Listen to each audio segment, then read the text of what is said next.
it's Saturday night. I pray for the wicked on the weekend. Mama, can I get another amen? Oh, it's Saturday night. Swear to God, I ain't never gonna repent. Mama, can I get another amen? Oh, it's Saturday night. What's up, MPX addicts? This is Jay Williams, your hashtag certified mark. I'm here with my co-host Kyle Smith, and Kyle, I full name. The man from the other side, the front row crew, the voice of the MPX addict. That's the one.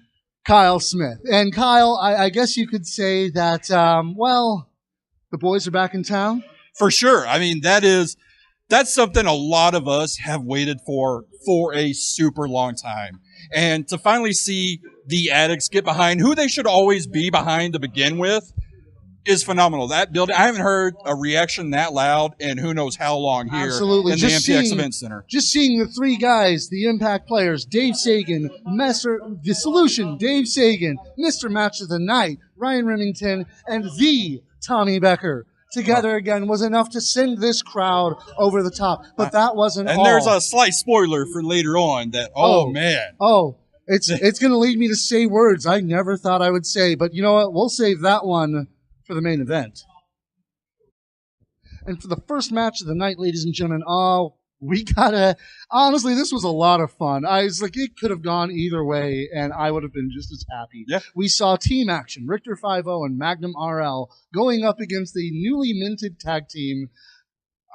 I don't even know what to call them. The Animals, the Animal Kingdom, the Mighty El Sapo, and the newcomer, Brock Hopper. It was a great match, honestly. It really was fun, and I mean, like Richter said the whole time, it's adorable. It is. Brock Hopper's adorable. There's no other way to describe him. It's just adorable. Yeah, it's like, and don't let that adorableness fool you, though. He was amazing in the ring. He was. He lost control of his body for a little bit of it. I mean, there was some weird magic going on in the air here on May 4th.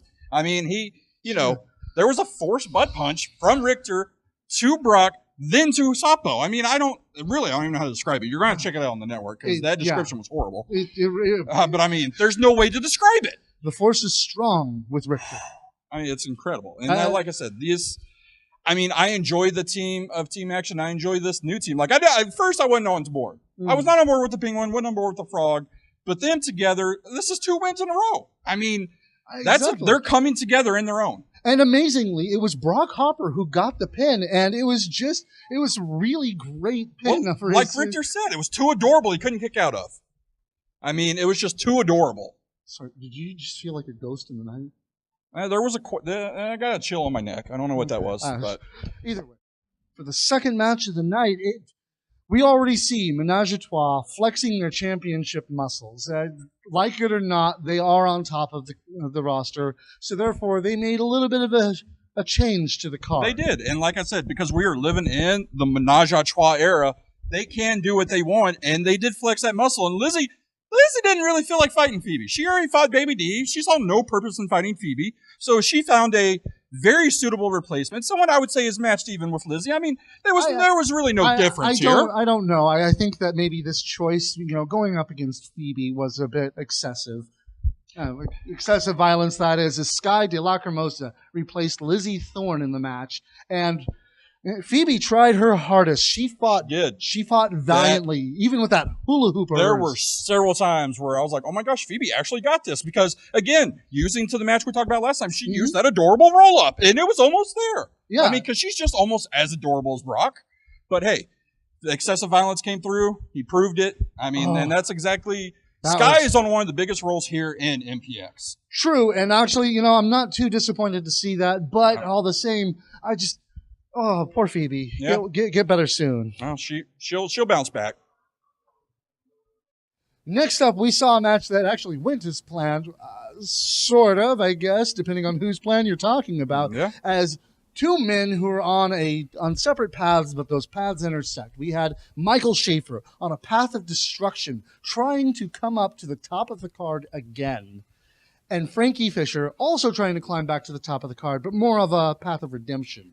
It is, and then like you said, they're intertwined, and they're intertwined in more reasons than one. I mean, if we want to go back in history here, Frankie Fisher's the first one that kind of turned Stephen Kirby into what he became. And it looks like Schaefer's kind of turned him back into what he was before that. I mean, we saw before and I'm pretty sure it was empty. I couldn't see it fully. There was an empty Jack bottle waiting for Schaefer after his little interview. And I mean, I'm telling you, Schaefer, he's done something. I don't know if he's fully prepared for what's coming after him. Absolutely. I mean, it's like we could just see absolute mayhem when Stephen Kirby finally decides to come back into the ring after Michael Schaefer. But I mean, like you said, the mayhem and everything, that's not discrediting Schaefer. Schaefer took it to Fisher, and this is one of the most physical matches we've had here in a while. Oh, absolutely. Some of the punches, kicks, the slam. I mean, I have never seen two men really go that physical in a long time. Absolutely. And I supported Frankie Fisher in this and everything like that. But honestly, I knew this could have gone either way. Yep. And unfortunately, it didn't go Frankie Fisher's way this time. I mean, he caught him out of nowhere with that umbrella bomb, ended it. I mean, kudos to Frankie for getting back up and going on with the intermission birthday. That was great. But Schaefer, Schaefer got this one. Coming back from intermission, we saw a match that I don't know how many people were really expecting this one. A lot of people, I think, slept on it. But come on, you can't sleep on these two guys. Nope. We saw the Jock, Christian Mox, taking on the Concrete Cowboy, Nate Collins. Two new guys to MPX, I mean, relatively speaking. Relatively newer. We've seen Mox once or twice before. We've seen Collins a handful of times. Yeah. But he's got this new vigor. He's got this whole dot mob thing with him. I mean, he's got this new attitude and swagger to him that, only dot mob people have. Yeah. But like I had said, I was taking Mox because Mox is just a powerful, athletic monster. And it looked for a while like you were going to be right on this one. Mox was just throwing Nate around the ring. It was shades of, well, I'm not going to mention names here. It was Suplex City. That's exactly what it was. It was Suplex City, and there's a new resident mayor in that town, and it's Christian Mox. Absolutely. I mean, he threw Collins everywhere, but Collins came out of it. He did. Collins came back, and it was just an impressive match. It's got to be Christian Mox taking that chance on that moonsault, which he's really good with, especially now that he seems to have gotten the lay of the building a little more. That could be devastating if he lands it, and Nate is lucky. It might have just been out of pure instinct that he just ducked out of the way, and Mox took it himself. I hope we see these guys more here in MPX, either individually, team, whatever you want to bring them in as. They were purely athletic, and it was one of the best matches here tonight. And like you said, I think a lot of people slept on it. They're going to remember those two names for a while. Oh, I hope so, and I hope to see more. And after that, oh man, I thought that we were going to see just a decimation because the International Players Club, one of the best tag teams in Texas, in the world, in the history of Texas Independent Wrestling, they ran this place a good 10, 15 years ago. And it's like, in a lot of it, Lance Hoyt and Mike Fox came together, and normally you'd think that there wouldn't be a whole lot of rust between the two of them, but this time, it didn't look like they were on that same page. No, there was definitely something different, something off. And like I said, I contributed a lot of it to Fox's mask. Yeah. I mean, that probably definitely played a part of it. Davis on the outside probably played a lot of it. I mean, and let's put it this way. When we first got the announcement, Silver originally said, hey, they couldn't find anyone. It was going to be Isaac Mazer. And good on you, Mazer. Good on you, Mazer. No disrespect to Isaac Mazer, but thank goodness Silver finally found someone. He went deep into his Rolodex, and he got none other than the bear fighter, Dmitry Alexandrov. And Dmitry brought it hard, and it was the only way, really, we could think that possibly he was going to be able to fight the International Players Club, especially the American Psycho, Lance Hoyt. The American Psycho, who is coming off just another great tour in Japan, coming home to Texas, coming home to MPX, trying to reunite with an old friend that just didn't, like you said, didn't work out well. And we saw that bit Fox and Davis in the butt later on. And like you said, Dmitry may have been the mystery partner. I think Lance Hoyt might have been the actual real mystery partner for Silver. No kidding. Lance Hoyt hitting Mike Fox with a devastating the choke slam was amazing. And then looked right at Silver and said, do your stuff. And letting Silver get his 450. Yes. 450 the splash. Amazing 450 that Silver has. One of the best and prettiest 450s I've ever seen in wrestling today. It's amazing. And that's all it took. It ended it. Absolutely. And you know what? You could also kind of see the relief on Dimitri's face after the match. After finally, he was involved in a winning side of a match. Dmitry finally got it. And then, but we saw Fox in that mask rose. And he called out Silver to a match that we've seen 2 or 3 times here in MPX, and every time we've seen them, they've been brutal. I mean, he called him out for a casket match. And who knows when that's going to be, if it'll be next week, later down the road. We don't know yet. We don't even know if Silver's going to take it. But he did offer the challenge. It's going to be a great match. And for the main event, like I said before, the boys are back in town. The Impact players have come together once again as a unified team. The greatest team in MPX history, as you are fond of saying. Yep. And that wasn't all. I mean, No. Menage a Trois decided that they were going to announce that because Lizzie didn't fight Phoebe earlier in the night, instead, she was going to join Menage a Trois. It's going to be 4 on 3. Four and on then, 3. Like we saw, they made a call. They reached deep.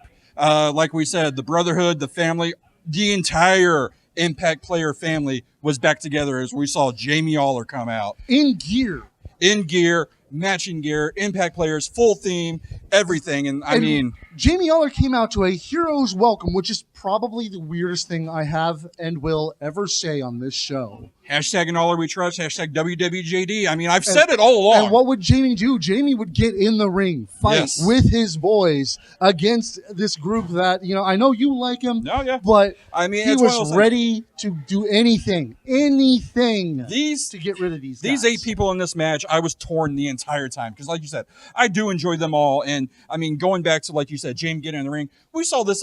Jamie went to the top and did this amazing spin, arm drag, arm breaker. It was phenomenal. I mean, an innovator. You never would have thought you would say Jamie Aller's an innovator in the ring, would you? Absolutely. And you know what? It was actually even more interesting to see Jamie Aller taking Lizzie and just taking her for an airplane ride. Yeah. I mean, spinning her around and around and around the ring. It was just, that was so action-packed. Travis had a hard time controlling the action. I mean, it was all out war between Menage a Trois and the Impact players. And the Menage a Trois did try their hardest. I mean, it's like dirty tricks or just out and out fight. They tried everything they could, but when it comes down to it, you really just you can't beat the best tag team in MPX. You can't beat the best tag team in, you know, stable, family, faction, whatever you call them, in the history of MPX. But also, you got to count, I think the experience goes into that as well. You've got Jamie, who's got decades of experience in the business, taking these 3 young men under his wing. You got Menage a Trois, who are honestly 4 kids who are wanting to make a name for themselves. And like I said, win or lose, we're still in the Menage a Trois era. As much as I love the Impact players, Menage a Trois still holds all the gold, minus that Addicts title. But it may not be for much longer. I mean, you know, with this could be the start of momentum to see the Impact players come back to the top of the MPX ladder. And I don't know, we could see the MPX championship be subject to the match of the night. Yeah. I mean, you don't know how ecstatic I would be if Mr. Match of the Night. And we saw brief clips of that with him and Larry in that ring. I mean, it's amazing. You heard the reaction from the Addicts to all of them, to Ryan, to Tommy, to Dave, to Jamie. They were chanting Jamie Aller's name. Not just cheering, chanting. I mean, I've done that for years, but... Yeah, well, unfortunately, y'all have been the minority because, well, a lot of people didn't agree. But now, honestly... They're heroes. Yep. They're cheer the face. I mean, that's what you said. You always said keep it kayfabe. I cheered them regardless. And as someone who cheered them when no one else would, to see them get this reaction, and you can see it in their face, how happy they were to get that reaction and to finally be embraced by the Addicts. It honestly, a lot of people don't think I have a heart. It warms my heart to see that happen to Ryan, Tommy, Dave, Jamie as a unit. We saw Dave get accepted a little while ago by the Addicts. But to see Tommy, Ryan, and Jamie get that, it was amazing. It was. And you know what? I just got to say, this really was the match of the night. Yes. And I'll even join you this time. It was so good! Thanks for watching MPX Addicts. And man, it was a great show tonight. May the 4th be with you. And well, you know what? I think I'm going to avoid the after party tonight because I don't want the revenge of the 5th. I mean, yeah, I hear you on that one. But hey, it's my birthday weekend. My birthday's on Monday, so I'm definitely going to be there. And a happy early birthday to you. Thank you. But MPX Addicts, make sure you're always here every Saturday night. You're supporting the show. You're supporting the wrestlers. Even, you know, Christian Mox, everybody, the Impact players. And of course, even support the show, I mean- the promotion itself, as now they're apparently starting to sell personalized merch. They're selling everything. I mean, look at this thing. You get it right here at the front, right at the front door. It's a little flyer here. I mean, look, we've got headbands, we've got Nike apparel polos, we've got hoodies, we've got women's attire, shorts, beanies, backpacks, anything you could ever want the MPX logo on, they can make it for you. And it's amazing. And I probably shouldn't have grabbed this because I'm going to spend a fortune to be honest. But I mean, this is awesome to see to come home and to see what we call our home promotion and to finally have a gear that says MPX, that has a logo, that has Mixed Martial Wrestling, and we can take it out and people are like, oh, where's that? What is that? We're getting more people here, and that's what we should always be doing. Absolutely. Spread the word. And you know what? Spread this video. Spread, like, share, subscribe. Tell your friends about it. Tell your friends about us. You can check us out on www.certifiedwrestling.com. And of course, next week's going to be already a hardcore show with that casket match. And I mean, if Silver takes that, if Silver accepts that, and that cast match is next week, we don't know what's going on with the feud and the war between the players and Menage a Trois. I mean, there's so much going on. You always need to be here, and if you can't be here, get the network. Best $9.99 you will ever spend for a wrestling network. Network.mpxwrestling.com, and get your tickets for next week now. Get your tickets for the next 3 months now at www.mpxwrestling.com, and just be here. It's MPX. We run this town.